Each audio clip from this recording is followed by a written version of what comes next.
seu Jônio assumiu para mim para ensinar a palavra de Deus.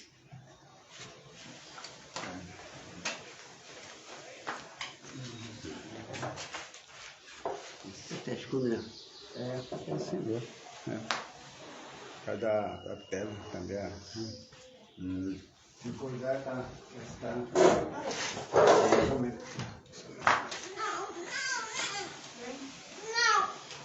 Tá muito baixo. Deixa eu ver se agora vai. Pega aí na cabeça. Tá bom? Tá bom. Então, Tá bom. hoje nós Tá. vamos começar a nossa escola dominical. Já.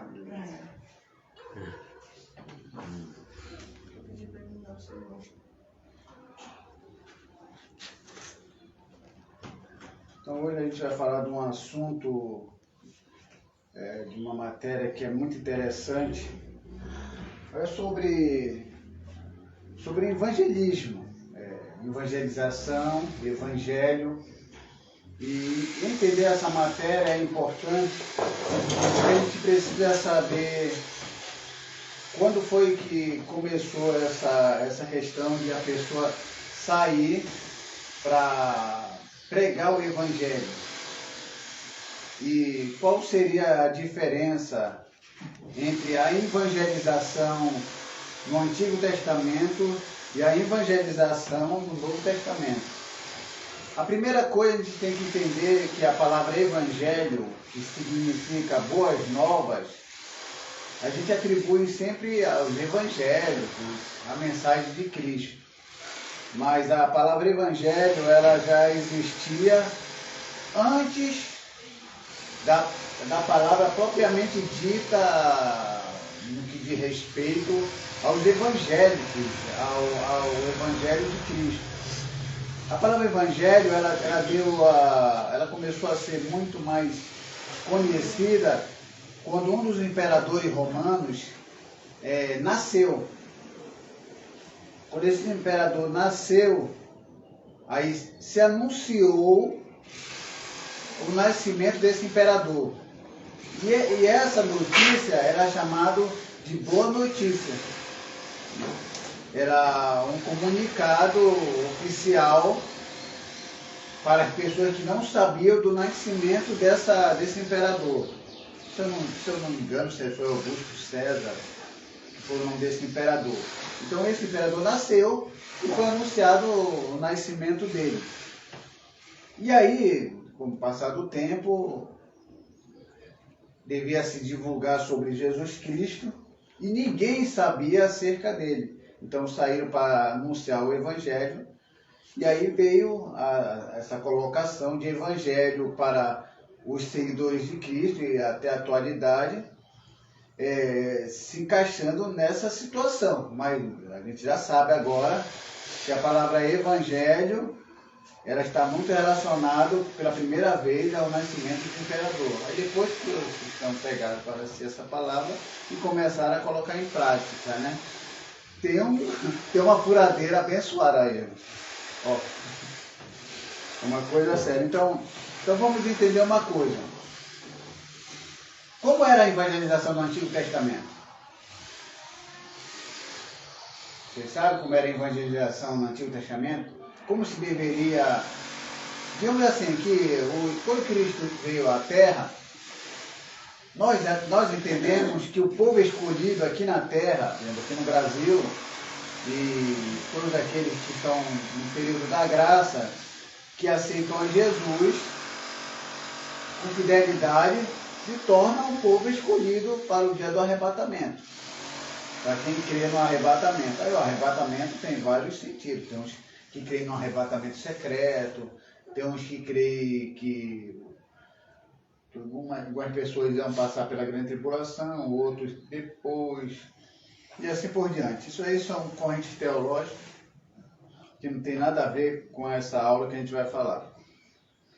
Então o que acontece é o seguinte: Jesus chega para os seus seguidores e diz assim para ele: ide por todo o mundo e pregai o meu evangelho. Quando a gente lê esse texto, parece muito fácil. E aí a gente vai, recebe essa ordem imperativa e vai anunciar o Evangelho. Para nós hoje isso é muito fácil fazer isso. Mas para os seguidores de Jesus era uma novidade. Era algo extraordinário. Era algo contrário aos ensinamentos judaicos. Totalmente diferenciado. Um judeu jamais ia. Jamais. Os judeus ficavam. E quem tinha que vir eram os que queriam ser abençoados. Então o que acontece? Lá no Antigo Testamento, qual era a ordem de Deus para o povo escolhido de Deus, que eram os judeus? Que eles deveriam ser um povo que seria o canal de bênção para as nações. Então Israel estaria aqui e todos os outros povos que, se quisessem ser abençoados, deveriam vir a Israel, a Jerusalém, para ser abençoados. Eles tinham que vir. Jamais Deus ia para evangelizar ninguém. Eles tinham que vir e querer e aceitar as regras e os pactos, para que aí então pudesse ser uma pessoa que fizesse parte do povo escolhido. Aí quando chega lá no Novo Testamento, os seguidores de Cristo, com a ideia de sempre das pessoas virem, porque quando Jesus ia fazer um milagre, o povo ia seguindo Jesus. Então o povo ia atrás de Jesus. Então estava tudo de acordo com a cultura judaica, com a cultura de evangelização de um judeu. Jesus está andando, o povo está vindo, está sendo abençoado, está sendo curado, e alguma coisa está acontecendo. Só que Jesus reúne seus seguidores de Israel e por todo mundo. Agora você que tem que ir à igreja, tem que ir. Diferente do povo judeu, que as pessoas tinham que vir para receber alguma coisa. Então a gente já começa a ver aí que há uma diferença muito grande nessa questão de evangelização. Agora nós vamos e fazemos o ir de Jesus tranquilamente, e isso aí, para nós é fácil. Para nós não há nenhuma dificuldade de nós fazermos isso. Mas para o judeu foi um choque cultural. Algo diferente de ir. Você vê que todas as situações o povo tinha que vir, no caso de Israel. Então, assim, evangelismo e evangelização. Mas, assim, uma conceituação sobre evangelismo. Evangelismo é a obra de falar de Cristo aos perdidos. É uma obra. Pregar, anunciar é uma obra. A obra de Cristo falar ao perdido. Mas é chato esse negócio aí que está tão alto. Então é a obra de falar de Cristo ao perdido. Quando você está evangelizando, você está falando, isso aí é uma obra. Também você sabe que evangelho é boa nova. Evangelização é a transmissão do evangelho. Ou seja, você vai anunciar para aquela pessoa algo que ela não conhece. E o evangelho que você está pregando deve ser o evangelho que realmente seja de Cristo. Porque se não for de Cristo, você cai num risco de ser apenas um divulgador que vai fazer uma propaganda para uma determinada placa de igreja. Então todas as pessoas que saírem para pregar Cristo, tem que ser Cristo. E não a placa da sua igreja, porque aí foge do conceito. Porque os seguidores de Cristo, eles não foram sair para evangelizar dando um nome denominacional para aquelas pessoas a qual eles estavam falando de Cristo. Era só Jesus, só Jesus. Falar só do reino. Não tinha nada de chegar numa casa de uma pessoa e falar assim, poxa, a igreja tal é melhor do que a outra igreja, essa igreja tem doutrina, a outra não tem. Não tinha nada disso. Não se falava de outras igrejas, não. Se falava só de Cristo. E isso era importante, porque isso nos ensina a fazer assim. E aí, nas evangelização que eles faziam nas casas, nós cometemos um erro muito grande aqui. na vida atual é que nós estudamos pouco e falamos só aquilo que ouvimos. E automaticamente aquele que só fala o que ouve, quando ele vai evangelizar, a primeira coisa que ele fala para a pessoa: se você não aceitar Cristo, você vai para o inferno, né? Assim que eles falam. E isso é errado. Isso é errado porque você, embora esteja falando de certa forma uma verdade que ainda precisa de interpretação para isso, você ofende aquela pessoa. Porque aquela pessoa não sabe nem por que ela vai para o inferno, se aquele homem é um bom pai, é um bom trabalhador, é honesto, tem caráter, nunca enganou ninguém, nunca falou mal de ninguém. Aí chega você, porque faz parte de uma denominação ou uma religião, acusa aquela pessoa de ir para o inferno. E a pessoa olha assim: poxa, se bobear, eu sou até melhor do que esse próprio crente. Eu pago minhas contas em dia, não devo nada para ninguém, não falo mal de ninguém, não traio minha esposa, não bebo cachaça, não fumo maconha. E ele está dizendo que eu vou para o inferno. Aí a pessoa se ofende. Uma vez que a pessoa se ofende, ela se fecha. Depois que ela se fechou, já era. Só o Espírito Santo para trabalhar no coração daquela pessoa, para abrir de novo, para ela estar disponível a ouvir a palavra. Porque aquele crente que disse que ela iria para o inferno diretamente assim, fechou aquela pessoa. Mas por que isso acontece? Porque não estuda a Bíblia. Quem estuda a palavra, quem medita na palavra, ele conversa com a pessoa, ele vai explicando as coisas, e aquela pessoa, por conta própria, ela vai entendendo que as condições dela não estão boas diante de Deus. Você faz ela entender, é diferente. Fazer ela entender é diferente daquela que já acusa. É legal. Eu fui evangelizada assim. É. Foi os passos. Aí eu ia para a igreja e eu ficava, o pastor falava lá, ou alguém falava, né? Quando eu chegava em casa, eu pegava a Bíblia e ia ver aquela passagem, e aí foi assim, eu querendo saber mais, mas nunca alguém chegou e falou: se você aceita Jesus, sim, eu tenho conhecimento do que era. Aí quando eu fui, né, Deus, né, o Espírito Santo me convenceu, aí sim, aí eu falei com a pessoa que era ir lá na frente. E até nunca, quando eu nunca veio, porque foi uma coisa já consciente. Deus nunca, então quando é assim, uma coisa consciente, Deus, ele está em primeiro lugar. Nunca a gente passa a nossa dificuldade com Cristo, sabendo que Deus é que nos fortalece tudo e vem as coisas para melhorar a nossa vida. E assim, graças a Deus, Deus tem trabalhado na minha vida pela misericórdia. Então é isso que acontece. Passo a passo. Paulatinamente a pessoa vai entendendo as suas condições sem que ela seja ofendida na sua autonomia. A sua autonomia tem que ser respeitada. Por que a autonomia tem que ser respeitada? As pessoas têm uma péssima compreensão de persuasão. Porque convencer uma pessoa de algo é diferente de persuadir a pessoa de algo. Convencer é a pessoa falar para a pessoa que fuma dos maus que o cigarro vai fazer à saúde dela, e aquela pessoa bater no seu ombro e dizer assim: poxa, gostei dessas instruções que você me deu, você me convenceu de que o cigarro realmente faz mal. Ela está convencida, mas ela continua fumando. É diferente de persuadir. Persuadir é diferente. Convencer, você só faz ela entender que está fumando. E ela até te entende, te agradece pela orientação, pelo conselho, mas continua fumando.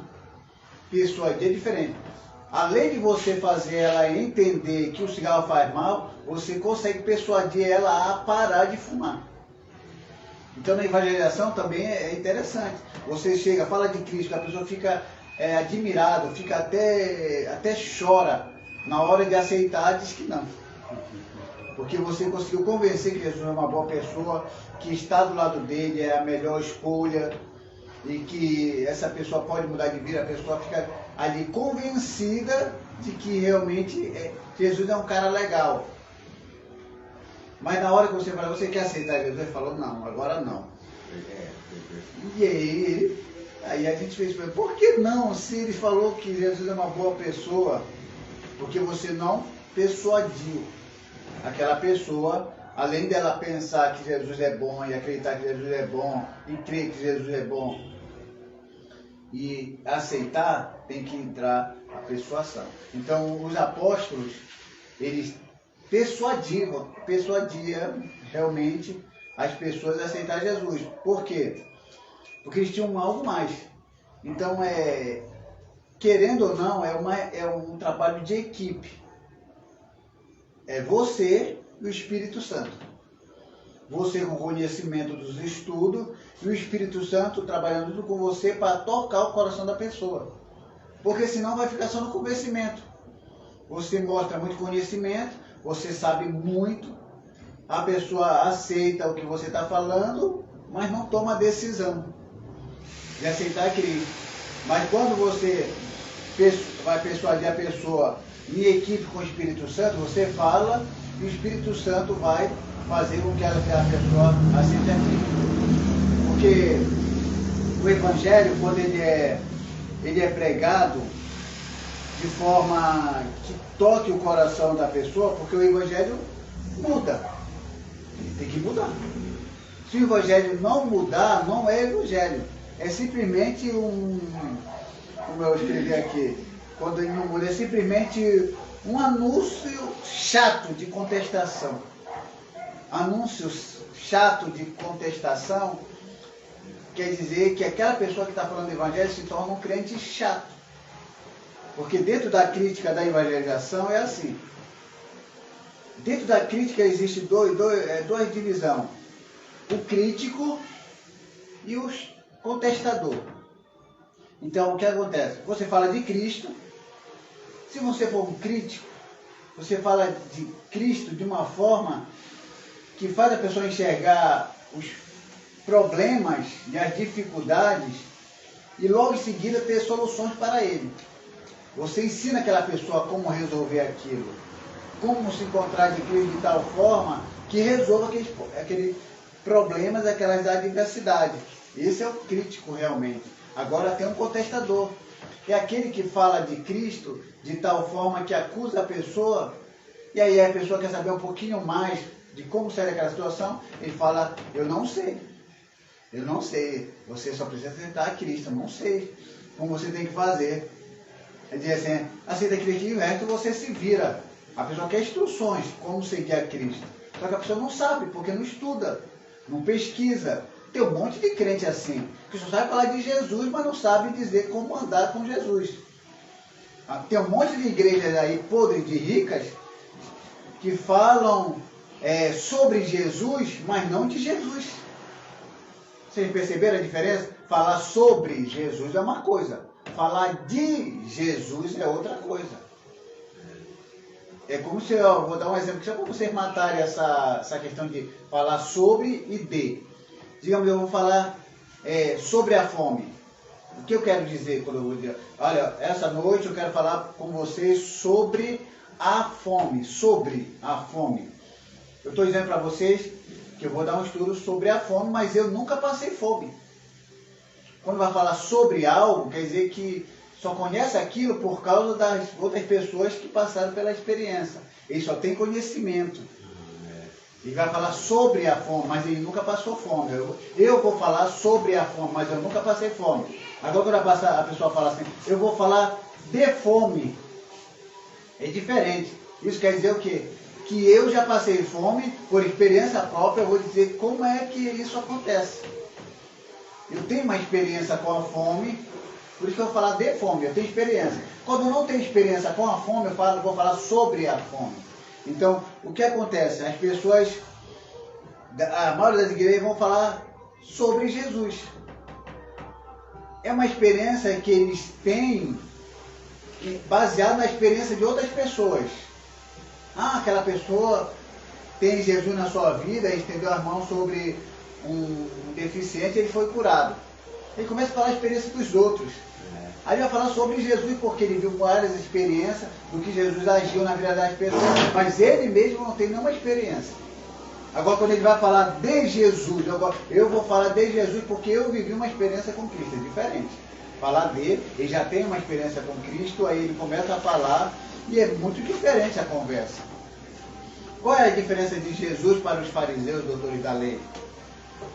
Porque Jesus falava de Deus de tal forma que ele tinha uma convivência com Deus e com os escritos sagrados.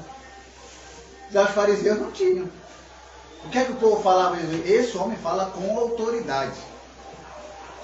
Então, quando você fala de algo e você tem experiência com aquilo, você tem um sentimento de firmeza diferente de falar sobre algo. Então, é importante que todo mundo falasse de algo que conhecesse totalmente. A maioria dos livros que eu escrevo sobre de assuntos teológicos, você vê lá, vamos falar sobre por quê? Não é uma questão de experiência. Quando eu falar sobre, é porque a maioria da nossa teologia aqui no Brasil não é do Brasil, é dos estrangeiros.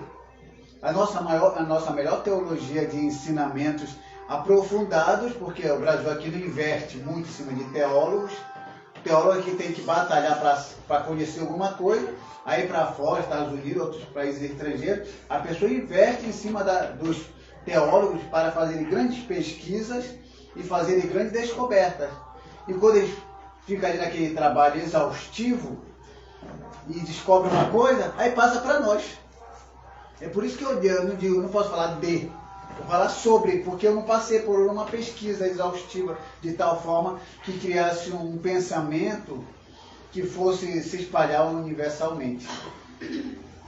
Então é por esse motivo que nós devemos estudar as coisas do Espírito para a gente começar a entender do que sobre ter essa experiência mesmo do Espírito Santo, ao ponto de estender a mão sobre um deficiente, um paralítico, e ele andar.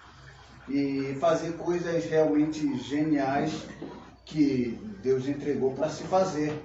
Mas se ninguém faz, é porque há uma necessidade aí de se procurar isso.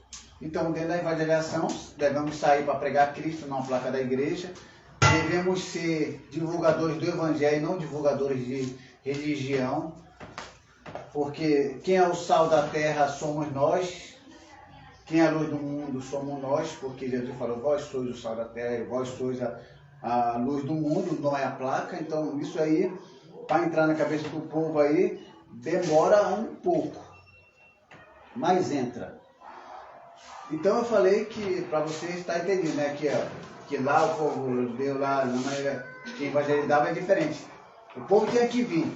Na igreja não, a igreja tem que ir ao mundo. O judeu, o mundo vem para ser abençoado.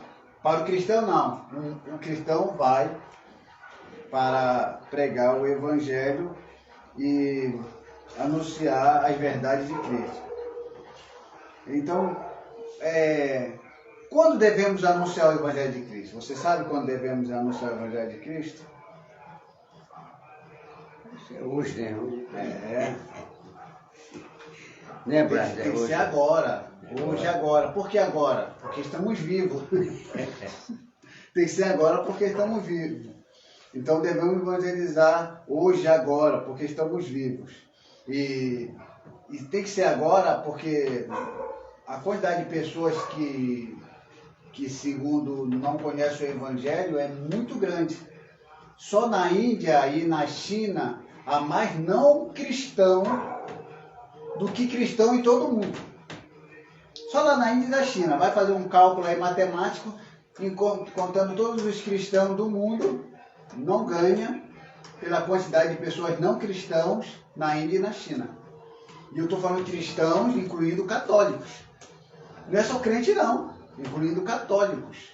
E até coloca um pouquinho aí de espírita, que tem espírita também que crê em Cristo.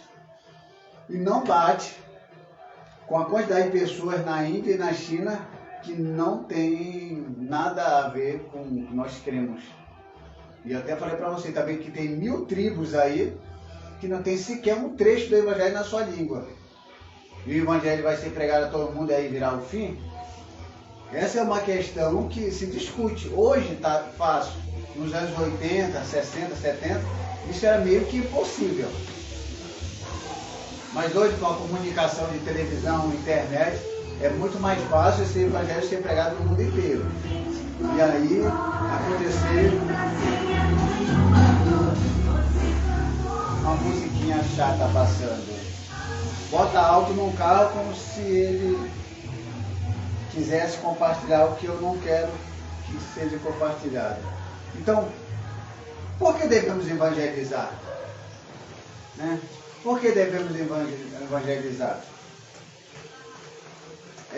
Existem pelo menos 3 motivos por que devemos evangelizar. Primeiro motivo, porque o nosso Senhor Jesus mandou, ou melhor, ordenou. Está lá em Marcos 16, 15, para todo mundo pregar o Evangelho a toda criatura. Isso é uma ordem, não é um pedido, é uma ordem. Ide por todo mundo e pregai o meu Evangelho. Segundo, porque Deus nos concedeu o privilégio de fazermos algo que será de grande bênção para aqueles que aceitam a Jesus Cristo. Então é um privilégio. Primeiro, porque é uma ordem. Segundo, porque é um privilégio você pregar para aquela pessoa que não conhece a verdade. Quem tem vontade de pregar para as pessoas sobre Cristo? Os anjos. Eles têm vontade. É o desejo do coração deles de fazer isso. Mas por que não fazem? Porque foi entregue a mim, a você fazer. Essa é uma missão nossa. Você que vai pregar o Evangelho para o pecador. Terceiro, porque o pecador sem Jesus está em perigo, está condenado ao inferno. O inferno pode ser interpretado de várias formas, e só a aceitação da verdade do Evangelho o salvará. Então, nós entendemos que eles estão numa situação delicada, sem esse conhecimento, então precisamos, de certa forma, anunciar. Anunciar não significa salvar. Nós não fomos enviados para salvar ninguém. Você não vai salvar ninguém. Você vai simplesmente só pregar. Pregue e pregue. Quem vai salvar, quem vai convencer é o Espírito Santo. Nossa missão é só ir e anunciar, ir e pregar. E a pessoa que ouve, ela não aceitando ou não, isso fica por conta do Espírito Santo. O que é importante só, ainda que a pessoa diga não, mas que a pessoa tenha alguma coisa aqui, ó, no subconsciente. Então, a gente não precisa fazer nada a não ser pregar. Por quê? Como eu falei para vocês, você vai e prega para a pessoa, fala sobre Cristo para a pessoa diz que não quer aceitar. Mas a pessoa parou ali uns 2 minutos para te ouvir, ou até menos, 1 minuto para te ouvir. Esse 1 minuto que ela te ouviu, falar de Cristo, ainda que ela diga não e nem queira e nem se interesse, mas ela ouviu. Aí a pessoa faz uma diferença entre ouvir, escutar, ouvir que sai pela ouvir, escutar não. Para mim, toda a informação que vem vai para o subconsciente. E uma vez que está no subconsciente, essa pessoa até se esquece, mas o subconsciente não. O subconsciente ele usa as informações no momento preciso. Então a pessoa pode ouvir uma palavrinha aqui e nem perceber muito sobre aquela palavra, e nem entender muito sobre aquela palavra. Na hora da dificuldade, o subconsciente joga para o consciente, e aí a pessoa, dentro de uma necessidade de urgência, ela acaba usando aquele conhecimento que estava lá, que ela nem lembrava mais. Esse é o chamado de estalo. Ideia. Agora eu me lembro, por isso, e aí tenta ali, consegue se safar de alguma coisa. Por que então é importante? Diante de você prega para Cristo, para alguém, e ele não gosta de crente. E ele não quer saber do Evangelho, mas você falou. Ele meio que ouviu, no ouvido, assim você entende, mas claro que pelo subconsciente está lá. Um dia que ele sofreu um acidente de carro, ele estiver entre a vida e a morte, o cérebro dele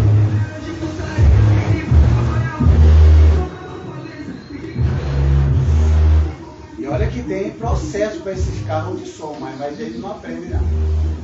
Aí o que acontece? Dentro da mente dele, entre a morte e ele sabe que vai morrer, o subconsciente joga essa informação. Quem joga? Quem vai trabalhar nessa hora? O Espírito Santo.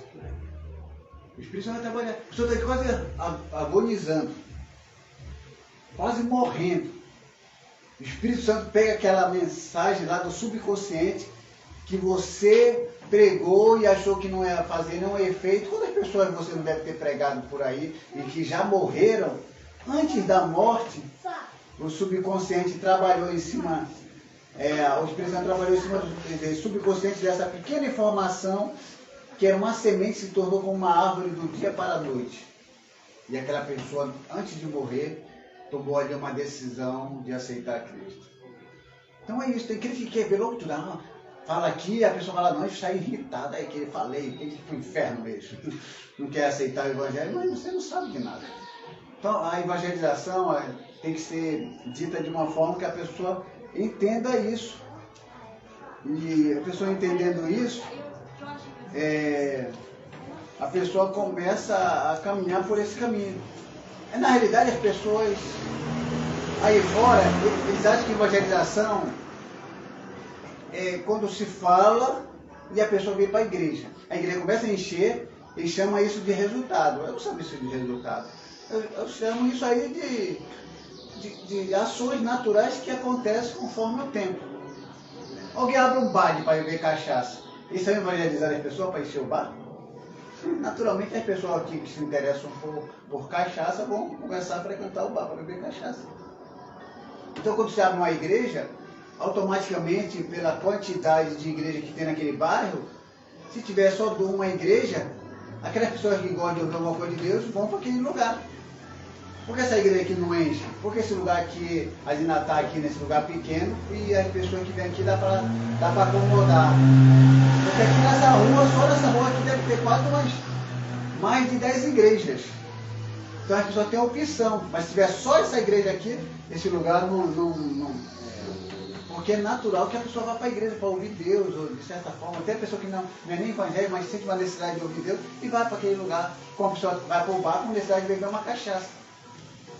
Claro que tem um trabalhador do Espírito Santo também, claro que tem um trabalhador inimigo lá, então, mas só que a pessoa não sai da evangelização com esse pensamento, vou encher a igreja porque a igreja gera dízimo e oferta, aí demais, aí lascou tudo. Porque a maioria dos pastores pensa assim, que quando a evangelização é para isso, é como se fosse um carro propaganda. Vem aqui no mercadinho do seu Joaquim que tem promoção. Aí a pessoa, promoção, passou o carro anunciando. Aí as pessoas vão para aquele lá, o mercadinho do Joãozinho. Só mídia, né? Aí os crentes, parece carro propaganda. Vamos para a Assembleia de Deus, lá não sei o quê. Aí quando chega lá, tudo só pensa em dinheiro também. Aí lasca tudo também. Não estou falando toda da Assembleia de Deus. Meus amigos, que pastores da Assembleia de Deus, que eu sei que são homens de Deus, vocês estão fora, hein? Estou falando da Assembleia de Deus aí, que ó, só pensa em grana. Não é vocês não. Não vão pensar mal de mim aí. Pastor Siqueira também, não vai pensar não. Sei que você é presidente da Assembleia de Deus, mas eu sei que a sua igreja é séria.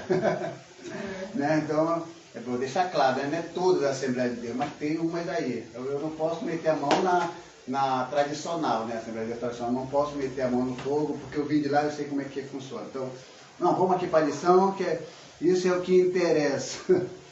Aonde devemos evangelizar? Nós devemos evangelizar nos lares, nos cultos públicos, nos trabalhos, mas com sabedoria, né? Porque você não vai trabalhando lá, cortando guilhotina e falando de Cristo, alguém vai perder o dedo.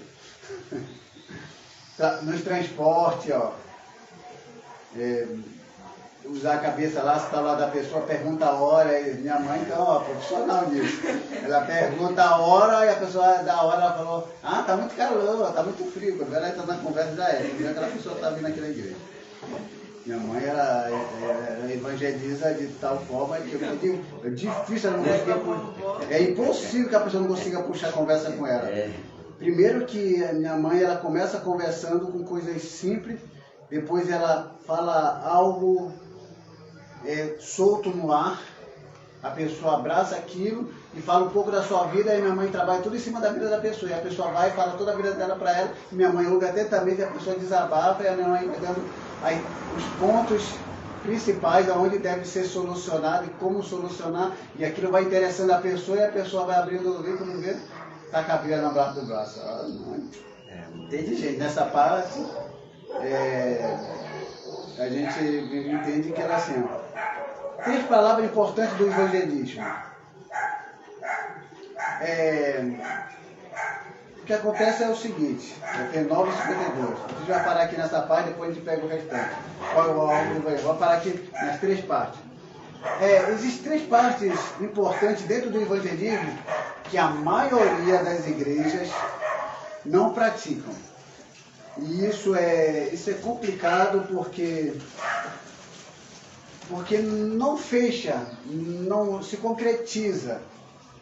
Aí tem uma coisa que acontece, que as pessoas saem para evangelizar sem preparação, aí pega o testemunho de Jeová, pega outra pessoa de outra denominação que crê diferente do que aquela pessoa, e aquela pessoa passa vergonha e volta chorando, aí uma até se desvia porque passou tanta vergonha na rua, com o desejo de pregar Cristo, mas não sabia de nada sobre Cristo, e pegou um cara que sabia um pouquinho mais, mas de forma diferente, aí envergonhou aquela pessoa. Eu vi até uma história de um rapaz, que uma menina estava me contando, que ela conheceu, que o rapaz aceitou a Cristo, e aceitou a Cristo e já queria pregar o Evangelho. Ele saiu com um grupo e foi pregar o Evangelho, ele pregou com uma menina numa praça, falou palavras, um pouquinho de conhecimento que ele tinha, falou, a menina gostou das palavras, foi com ele para a igreja, só que chegou um dia que essa menina convidou ele para ir na casa dela, vamos lá em casa, tomar um cafezinho mesmo, às vezes a gente tem que tomar cafezinho é outra coisa, não, mas tomar um cafezinho mesmo, tá, porque ela gostou dele, do rapaz. Quando chegou lá, a avó dessa menina era testemunha de Jeová. Essa vovozinha lá pegou esse rapaz, depenou ele, tirou todas as penas. Ele saiu chorando de lá, frustrado. É isso que acontece. Falta de preparação. Né? Então, quem não entendeu sobre isso. Então, o que eu quero falar para vocês? 3 coisas importantes, 3 palavras importantes dentro do evangelismo. Vinde, ficai e ide. Essas 3 palavras não pode faltar dentro de um contexto no que diz respeito ao evangelismo e o contexto como vai se organizar. Vinde. Vinde se encontra aqui em Mateus, capítulo 11, versículo 22. Isso daqui vocês conhecem. Mateus 11, 28 diz assim: Vinde a mim, todos vós que estáis cansados e sobrecarregados, e eu vos aliviarei. Vinde. A primeira experiência é vir, aceitar a Cristo e vir. Depois que a pessoa veio, já está entre nós, essa pessoa precisa o quê? Passar pela segunda experiência, que é ficai. Ficai. Ficar para quê? Para aprender, para entender, para depois sair. Aí ficai fica aqui em Lucas, capítulo 24, versículo 49, que diz assim: E eis que sobre vós envio a promessa do meu Pai, ficai, porém, na cidade de Jerusalém, até que do alto sejais revestido de poder. Então a pessoa precisa vir, que é o chamado de Deus. Ele fica para ser revestido de poder, para aprender sobre Cristo, aprender sobre o reino. Aí sim, quando essa pessoa tiver já uma estrutura boa, aí vem o terceiro id, que é ide, que está aqui em Marcos 16, capítulo 16, versículo 15, que diz assim: Ele disse: Ide por todo o mundo e pregai o evangelho a toda criatura. Então o que a gente percebe? Vinde, ficai e ide. O que é que as igrejas aí fora fazem? Vinde e ide. E cadê o ficai? Nenhuma das igrejas, todas que eu conheço aí fora, não toda, mas a maioria, eles falam assim: vinde e ide. Aí vai, passa vergonha, fica frustrado, fica aprendendo da pior forma. Não é mais fácil vinde, se preparar, estudar, orar, ser revestido e depois ir? Aí a pessoa vai firme, vai segura. Mas só que as pessoas querem fazer do seu jeito. E aí também o que acontece? Dentro dessa questão de ir, aí vem aqui uma coisa bem interessante que se conta aqui em Mateus 28, 19. E está ligado a esse também. Ide, portanto, fazer discípulo de toda a nação, batizando em nome do Pai, do Filho e do Espírito Santo. Então, a chave do evangelismo é ide. E outra coisa, a gente vai finalizar aqui, 9,58. A gente já sabe, né, que para o evangelismo é vinde, ficai e ide. E depois ide para fazer discípulo. A igreja primitiva, ela tinha um conceito muito diferente de cristão como nós temos. Tem também um conceito de convertido como nós temos. Um conceito de pessoas que já faziam parte realmente da comunidade como nós temos. Qual é o nosso conceito de pessoa que já faz parte realmente de uma igreja? A pessoa vem, aceita Jesus, depois se batiza nas águas, aí recebe o cartãozinho, aí a pessoa passa a ser membro realmente da igreja. A igreja primitiva não tinha isso. Você não era considerado realmente um cristão quando você aceitava Cristo. Na igreja primitiva não tinha essa não. Você podia sair de noite, tudo bem, você ficava só em observação. Você também não fazia parte realmente, ainda se você se batizasse. Ainda não era considerado como membro. Para ele não tinha nenhum significado. Nem se fizesse algum milagre também não tinha nenhum significado. Sabe o que eles consideravam um verdadeiro cristão? Quando eles passavam, aquela pessoa que aceitava Jesus, ainda que passava por todas essas experiências, ele tinha que fazer uma única coisa: ser um cristão reprodutivo, para ser considerado da comunidade. E tinha de que, de certa forma, fazer discípulo. Se ele não tivesse esse interesse de fazer discípulo, de ser um cristão reprodutivo, fazer com que o corpo de Cristo fosse se desenvolvendo a ponto de que outras pessoas que não conhecessem viessem a conhecer, de nada tinha valor. Mas nossa igreja não. Você quer fazer parte dessa igreja aqui? Dessa placa de igreja aqui? Se batiza aqui nas águas. Não, primeiro aceita Cristo. Aceitou a Cristo? Se batiza nas águas. Agora você é mesmo. Toma um cartãozinho. Aquele criança quer sentar lá com o cartãozinho, que no tempo desbota. Aí desbota, ele quer outro cartãozinho, chega lá, paga ainda por esse cartão, que essa igreja aí, tem igreja rica aí que ainda paga aí, ainda cobra pelo cartão ainda, cartão de membro, que era para ser dado gratuitamente. Eles cobram, aí depois desbota de novo, ele paga de novo pelo cartão e não tem produção de nada em relação à pregação do Evangelho. A única produção que ele tem é dos interesses dos religiosos. Ele vai dar o dízimo, ele vai dar a oferta. E aquele pastor já está contente com isso.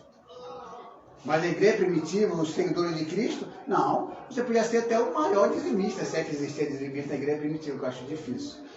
Mas digamos que aquele que dá essa maior oferta, aí sim, a oferta não dá para levar. Isso daí não mexia a cabeça dos apóstolos. Dois acabou perdendo a vida por causa desse negócio de dar muita oferta e daí o resto não ter dado, e porque pessoa enganar, ficou perdendo a vida. Era diferente uma mentalidade dos cristãos do primeiro século, da igreja primitiva, para esses crentes de hoje. Os crentes de hoje é tudo direcionado para interesses materiais. Deu dízimo, uma oferta? Tá bom, pode tentar aí, fica de boa. se tiver pegando teu pé não. Se tu for um dizimista do que os maiores de todos, você pode até fazer uma coisinha errada lá dentro que a gente vai fazer vista grossa aqui. A maioria dos pastores faz isso. Mas na igreja primitiva não tinha isso não. Você tinha que ter um cristão reprodutivo, você tinha que fazer discípulo. Você tinha que pregar o evangelho realmente. Então, vide, ficai e ide. Você que está me ouvindo aí pela internet, pregue isso para o seu pastor. Coloque em prática isso na nossa igreja. Quando quer aceitar Jesus, ele veio, aceitou Jesus, tá bom, fica aqui no banco. Agora, ficai aqui, vamos ensinar, vamos te preparar para depois ir para pregar o evangelho. Que assim não vai acontecer como aquele rapaz que eu falei para vocês, que saiu e acabou passando vergonha. Então a gente vai parar nessa parte aqui. Nos outros domingos, se Deus permitir, a gente vai para qual é o nosso alvo em relação aos salvos e perdidos, aos crentes e descrentes, e assim por diante. E eu passo aqui a direção aqui para o presidente aqui da igreja do próximo, Raimundo Damião. Tem que ligar para ela, para ligar ela para ela. Como hoje as irmãs no serviço aqui, não achou mais cedo, mas domingo, então, normalmente aqui, né? Vamos orar a Deus, já que Deus possa aumentar e graças a Deus. Essa é uma discussão que o João falou aqui, é interessante, né? Porque Jesus escolheu nós para nós ser testemunha em Jerusalém, na Judéia, Samaria até o fim da terra. Somos testemunhos de Cristo para pregar o Evangelho. Então, vamos ficar em pé, vamos orar a Deus e louvar o Senhor nessa manhã. E à noite nós temos culto de família. Você nos convidaram para assistir nosso culto de família. Você possa abrir a internet às 19 horas é o início do nosso culto até 8h30, tá bom? Deus te abençoe. Vamos orar. Amado Deus, querido Jesus, agradecemos a Ti, Pai, por este momento, esta oportunidade, Deus, que nos dá, nos concede, Pai, a graça e a Tua misericórdia. A Tua misericórdia, meu Deus, é a causa de não ser consumido, Senhor, porque Tua misericórdia não tem fim. Por isso, Pai, colocamos a nossa confiança na Tua presença. E esta confiança que temos contigo, Senhor. Se pedimos alguma coisa segundo a Tua vontade, nós ouvimos. E sabemos que nós ouvimos tudo que pedimos. Sabemos que alcançamos, Senhor, a nossa petição quando fizemos perante a Ti, Senhor. É por isso que essa manhã, Pai, somos gratos a Ti pelo privilégio, Pai, de estar nos Teus pés, meu Pai, aprendendo Tua palavra, Senhor Deus. E possamos frutificar, Pai, na Tua presença, Senhor, e crescer, Pai Celestial, perante esta terra, Pai, para pregar Teu Evangelho, Pai Celestial. A mostrar, Senhor Pai, quanto é bondoso, é misericordioso, é longânimo, Pai, é um Deus cheio de graça e misericórdia. Deus eterno, Pai. Te agradecemos, Pai, e pedimos esta bênção que está em Cristo Jesus, que reina eternamente e vive para sempre. Amém, amém e amém. Que Deus abençoe.